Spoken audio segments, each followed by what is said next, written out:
বিকেলবেলা ঘুম থেকে উঠেছি প্রায় 3টের দিকে।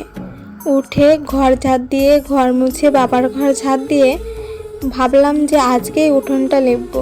সকালবেলায় পাশের বাড়ি কাকিমাদের বাড়ি থেকে গোবর এনে রেখেছিলাম উঠান লেপার জন্য। অনেক দিন ধরে লেপা হয় না, আর উঠান লেপা না থাকলে না ঝাড় দিয়ে শান্তি, না হেঁটে শান্তি, কিছু করেই শান্তি না।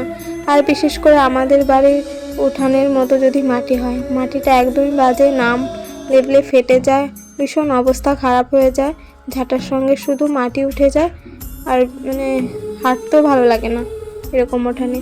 ভাই আবার মাঠে গেছিল, পাট বুনেছে বাবা, সেখানে ও ছিল সাথে, জল দিয়েছে মাঠে। ওকে বললাম ভাই আমাকে জল টেনে দিবি, আর ও ছাড়া আমি একা লেপতেই পারতাম, এত জল লাগে, নিজে এনে লেপা অসম্ভব আমার কাছে। ভাই বলল পারবো না, প্রথমে যা বলে আর কি। তারপর বললাম চ না ভাই। তারপর ভাই এলো, আর আমি যেদিনই উঠান লেপি ভাই আমাকে জল টেনে এনে দেয়। আর না টেনে এনে দিলে আমার লেপতে ক ঘন্টা লেগে যাবে ঠিক নেই। একে বললাম তুই খেয়ে নে, আর আমি গোবরগুলো নিয়ে আসি।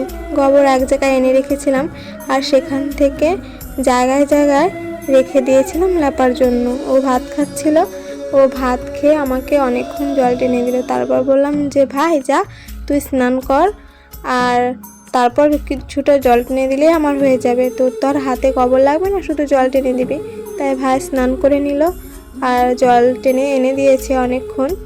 তারপর যখন আমি কলের প্রায় কাছাকাছি চলে এসেছি, আমাদের ঘরের সামনে, আমরা যেই ঘরে থাকি ওখানে চলে এসেছি লেপতে লেপতে, তখন বললাম ভাই তুই যা, আমি একাই পারবো। আর দেখো আকাশটা কত সুন্দর লাগছে, মেঘলা আকাশ।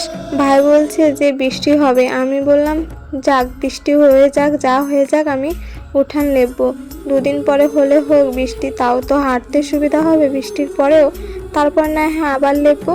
তাই আজকে ভেবেছি যখন আজকে লেপবো, তাই লেপে ফেললাম। আর লেপতে লেপতে অনেকটা সন্ধে হয়ে গেছিলো, যেহেতু আমি 4টের দিকে লেপা দিয়েছি, আমার শেষ করতে করতে সন্ধে 6টা বেশি বেজে গেছিলো। আর স্নান করতে করতে 6:30 বেজে গেছে দেখি ঘরে। অন্ধকারের মধ্যে তো আর ভিডিও করা যায় না, যেইটুকু সময় আলো ছিল সেইটুকুই ভিডিও করেছি, আর তারপরে আর করিনি। কলের ধারে লেপার সময় কোনো ভিডিওই করিনি। এটা ছিল কালকের ভিডিও, আর কালকে আমার পড়ানো ছিল না বলে বিকেলবেলা কাজটা করতে পারলাম।